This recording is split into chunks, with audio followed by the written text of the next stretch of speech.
I just love this chair for a plethora of reasons. In fact, the only way to fully understand why I love this chair so much is to understand all the chairs in my life that I've hated. In fact, I've always wanted to have a good chair that I could sit in, that I could rely upon. It would be like my thinking chair. It would become the chair where when I sat in it, I became the best version of myself.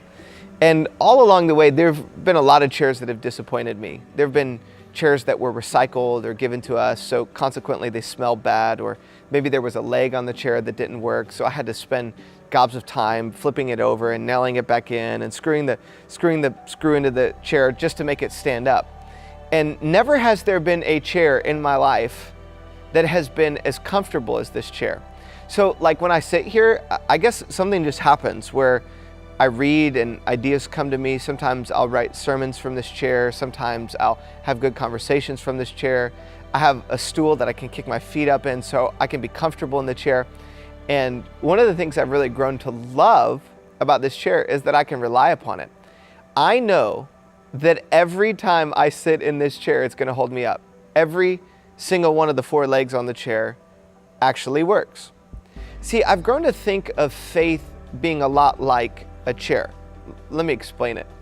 See, a lot of people, whenever they think of faith, they think of it like this ethereal substance that kind of people talk about and religious people have. But really, when faith is described in the Bible, it's described with a whole lot more practical and tangible language. One of Jesus' earthly brothers made a statement or wrote a letter to a group of followers of Jesus, and he described faith. And I want to just read you some of what he said.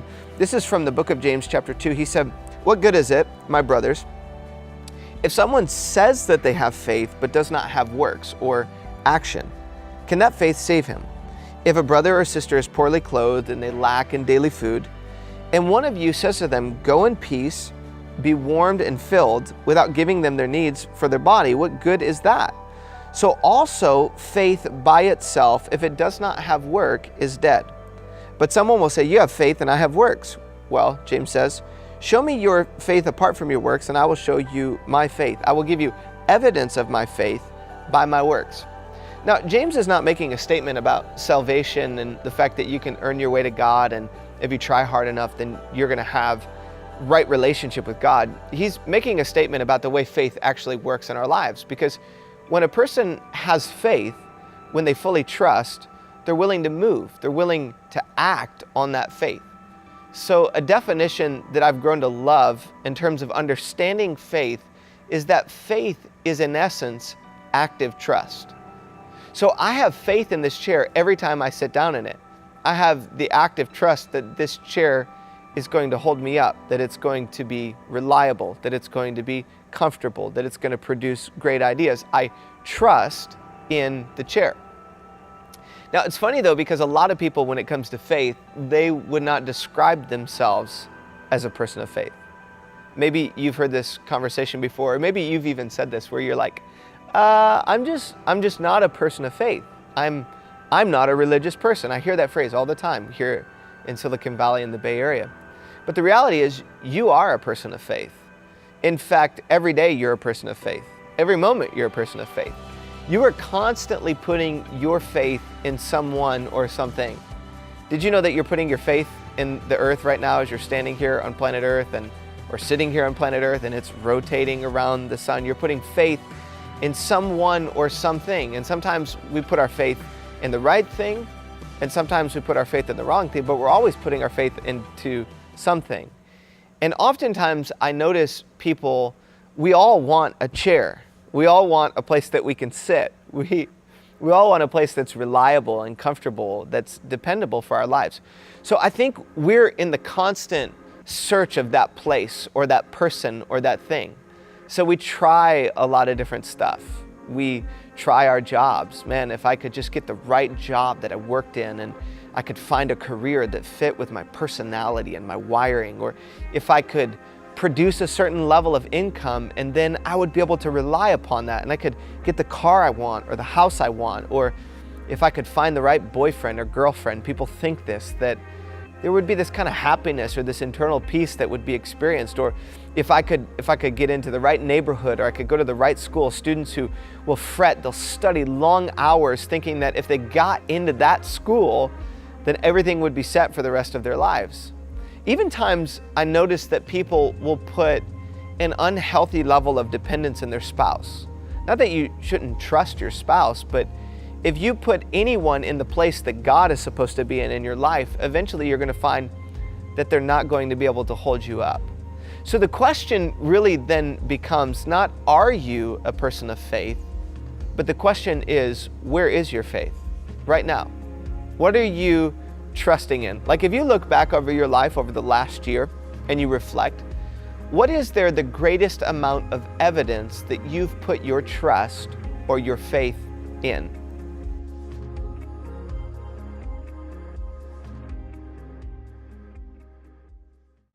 You know, sometimes when I look back over my life, I can realize that there were major seasons where I placed my trust in the wrong thing and I was seated in the wrong chair. And there are always consequences that go with that. Sometimes it's the consequence of pain. Sometimes it's the pain of regret when I look at my life and I think, man, there were chunks of my life that I so heavily relied upon myself and my own strength, and I let myself down. If I had just put my trust in a different chair, if I had actually trusted in God, how different my life would be. Or there are times where I meet people and they stay in the same chair for years, and a part of the reason that they stay in the same situation is because they have no faith that they could actually find a better situation. They think, well, this is the best that I can do. I can't get a better chair. Or I find people that are afraid, like if I leave this chair, what's going to be next? Or what are the consequences that are going to happen as a result of me leaving this chair? But the reality is, an invitation from God stands to leave the things of this world that we trust in that let us down, and to move our active trust to something, to namely God, who's dependable in all situations, in all circumstances, and in all seasons of our life. You know, for all of us right now, there are two chairs in front of us. There's the right chair that's reliable, dependable, trustworthy, and then there's the wrong chair. This wrong chair can cause you pain, difficulty, regret, sorrow, discouragement, even fear. And I think that there are, for most of us, places in our lives where we're seated in the right chair, and there are places in our lives where we're seated in the wrong chair. You know, sometimes I'll do a great job one day with loving my spouse and caring for my wife and my kids, but then I'll be anxious at work. So I'm in the right chair in some areas and in the wrong chair in other areas. And then there's the bigger, larger movement of our lives where are we truly trusting in God, or are we trusting in ourselves? This chair analogy could go on, but when you look at your life right now, there are some places where you are seated in trust, where you have put your hope in someone or something. And then there are places in your life where you stand in speculation, where you look, where you evaluate. You're trying to decide, is the chair trustworthy? And I think that there's some merit to that, right? Like before you go find a new job, you need to make sure that the company is reliable. You need to do your diligence and you need to check it out, stand in speculation. But the question is, are you moving to sit and to trust in the right places? I remember a couple years ago at our church, I had passionately preached this message on the subject of forgiveness. And at the end of the message, this woman in her 60s comes up to me and she is just weeping and tears are flowing down her face. She can barely get her words out.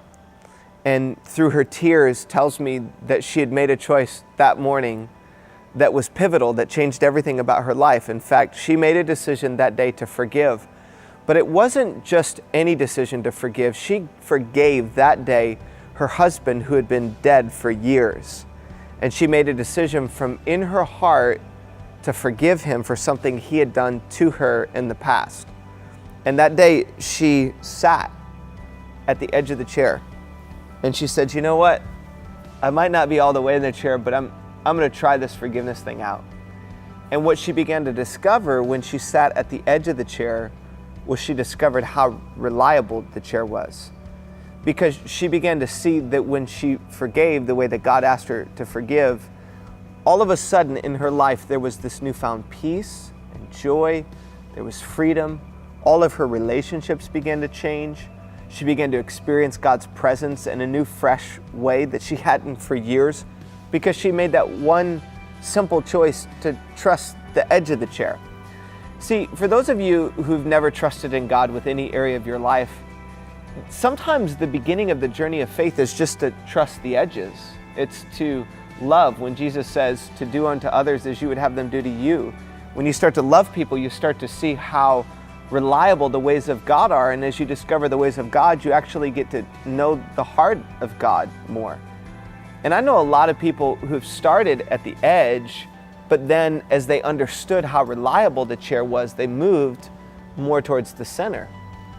But then, on the other hand, I know people who got to the center and they trusted in God, but then they stopped trusting.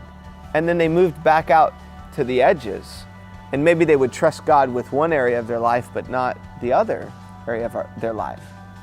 And God's hope for you and for me is that we would get all the way in the center of the chair in every area of our life. That we would trust Him with our relationships. That we would trust Him with our finances. That we would see that His ways are good in the way that we care for one another, in the way that we leverage our lives to make a difference with people around us who are in need. When we discover His ways, we see how reliable He is. And today, God is making an invitation to you. He's making an invitation to you to trust in Him. And the way that you see that invitation is so crucial. I was at a meeting recently and we were talking about foster care, and there was a man who was standing up and he was sharing a little bit about his story and what it was like for him to be on this journey of foster care. And they were trying to really convince people about the importance of fostering and that we should take that step. And it was a great meeting. But I was a little bit thrown off by this guy in some of his description of God, because he stood up and he said some things that I agree with, theologically or philosophically. And he said, God is in control and you are not. God is God and you are not, and you just have to face it. Which I agree. God's in control. I'm not God, and He's a lot smarter than I am, and I'm grateful that I'm not God. But when the idea is presented that way, actually sitting in the chair feels a little bit more like a timeout. You know what I'm saying? Like with my kids, when I tell them to sit in the chair for 3 minutes because they were just disrespectful, that's a timeout. But God's invitation is not a timeout. In fact, what if it were framed this way?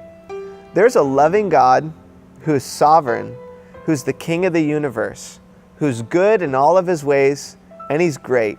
He is powerful, He's mighty, and He knows what's best. He's wiser than you can possibly fathom. And did you know that all of His intentions towards you are good? So whenever He gives you a way to follow, He's not giving you a way to follow to take away your joy. He actually knows what's best for you. He knows you better than you know yourself. And He's actually inviting you into a place that has the greatest amount of peace, that has the greatest amount of joy. So will you trust in Him? Will you trust in Him and sit in the chair? It's kind of amazing to me around the different times of year, there are always different messages that are given to us. The New Year, one of the messages that you hear often is like New Year, fresh start.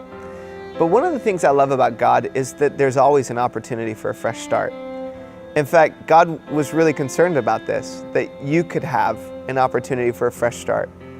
And He was so concerned with you and I being able to know Him personally that He stepped down from heaven to earth so that every one of us could have a fresh start. And Jesus died on a cross, crucified, brutally murdered for you so that you could experience God, so that you could step into the chair. And all He asks you to do is to step in. So He dies on a cross, He conquers the grave, and He overcomes death so that you can know Him, so that you can trust in Him.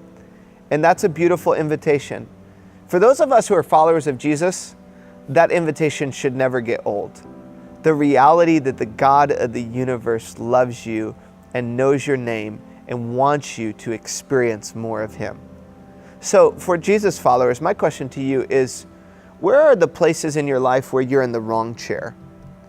And God is saying, if you'll get up and come over here and trust in me more, you'll experience deeper levels of peace and joy. Perhaps it's with your finances. Perhaps it's with your relationships. Perhaps it's with your career. Maybe it's with your marriage. Students, maybe it's with your future. And what God has put on your heart is different than what you want to do, but God is saying, no, I got something better in store for you. Would you step into the chair? And then I want to specifically invite those of you who are not yet followers of Jesus, who are watching this video, to try the chair, to test it out, to see the ways of Jesus, how they can change your life. Maybe start loving people. Maybe it's saying to God, God, I'm not really sure if you exist yet, and I'm exploring this whole idea, but if you're out there, would you show yourself to me and just test the edges of the chair? And my guess is that you'll see how he loves you. You'll see how great he is and how much he wants for you to know and experience his heart. And today he's making that invitation. So will you sit in the chair?